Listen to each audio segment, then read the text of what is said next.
Have you ever found yourself sitting down, ready to work on something important, something you know you need to do, and the next thing you know, 3 hours have passed and all you've done is scroll through your phone? You're not alone. I've been there more times than I can count.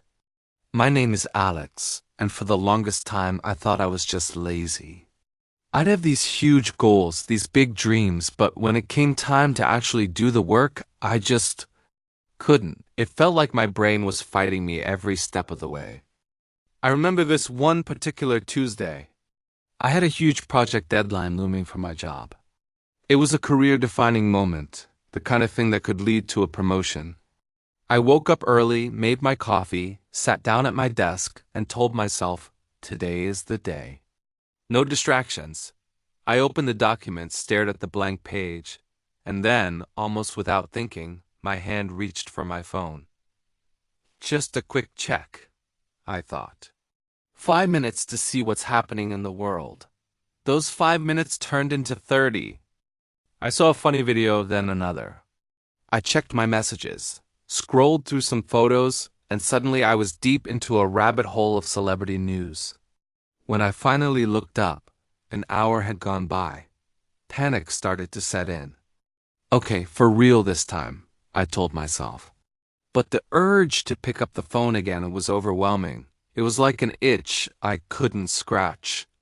The blank page on my computer screen felt intimidating, difficult.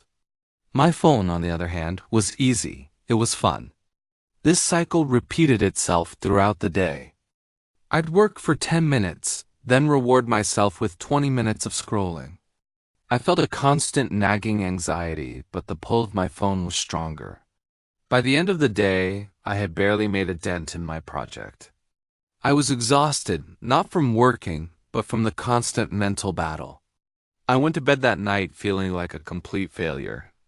I was frustrated with myself, convinced I just lacked discipline and willpower. I thought, why can't I just do the things I know I need to do? It wasn't until I stumbled upon the concept of cheap dopamine that things started to make sense. See, our brains are wired to seek pleasure and avoid pain. Dopamine is the chemical that makes us feel good. It's our brain's reward system.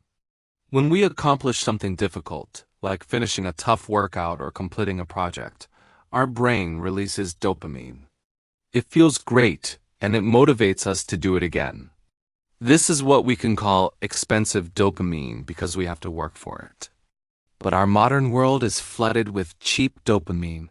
Social media, video games, endless streaming content. Junk food, all of these things give us a quick, easy hit of dopamine with almost no effort. Every notification, every like, every funny clip is a tiny little reward that our brain loves. The problem is, our brain doesn't know the difference between cheap dopamine and expensive dopamine. It just knows what feels good right now. So when you're faced with a choice between writing a difficult report and scrolling through a feed of entertaining videos, your brain naturally gravitates toward the easy option. The report is hard. It requires focus and effort. The reward is far off. The videos are easy. The reward is instant. Over time, our brains get used to these constant, easy hits of dopamine. We build up a tolerance. The things that used to bring us joy, like reading a book or going for a walk, start to feel boring. They can't compete with the instant gratification of our devices. Our baseline for stimulation gets higher and higher. This is why you can't focus. It's not because you're lazy or broken. It's because your brain has been hijacked. You're living in a world designed to distract you. Every app on your phone is engineered by very smart people to keep you engaged for as long as possible. They know exactly how to trigger that dopamine release to keep you coming back for more. Realizing this was a game changer for me, I stopped blaming myself and started seeing the problem for what it was, a biological response to an unnatural environment. So, how do we fix it? The answer isn't to throw away your phone and move to a cabin in the woods. That's not realistic for most of us. The key is to consciously manage our dopamine intake to make the cheap stuff less appealing and the good stuff more accessible. I decided to try something called a dopamine detox. Now that sounds extreme, but my version was pretty simple. For one day a week, usually a Sunday, I would drastically reduce my sources of cheap dopamine. My rules were straightforward. No social media, no YouTube, no video games, no junk food, no streaming shows. It was hard. The first few hours were awful. I felt bored, restless, and agitated. I kept reaching for my phone out of habit. My brain was screaming for its usual fix. But I pushed through. Instead of scrolling, I went for a long walk without headphones. I just listened to the sounds of the city. I picked up a book that had been sitting on my shelf for months. I tidied my apartment. I even just sat on my couch and did absolutely nothing, just letting my mind wander. And then something amazing happened. By the afternoon, the world started to seem more vivid. The book I was reading became incredibly interesting. The walk felt refreshing and peaceful. Even the simple act of cooking a healthy meal felt rewarding. My brain, starved of its usual high-stimulation diet, was starting to reset. It was learning to find joy in normal, everyday activities again. That expensive dopamine from doing something real started to feel really, really good. When I woke up on Monday morning, I felt different. I felt calmer, more focused. When I sat down to work on that project, the blank page didn't seem so scary. The urge to check my phone was still there, but it was weaker, more like a whisper than a scream. I was able to work in focused blocks of time because the work itself started to feel more rewarding than the distraction. I'm not perfect.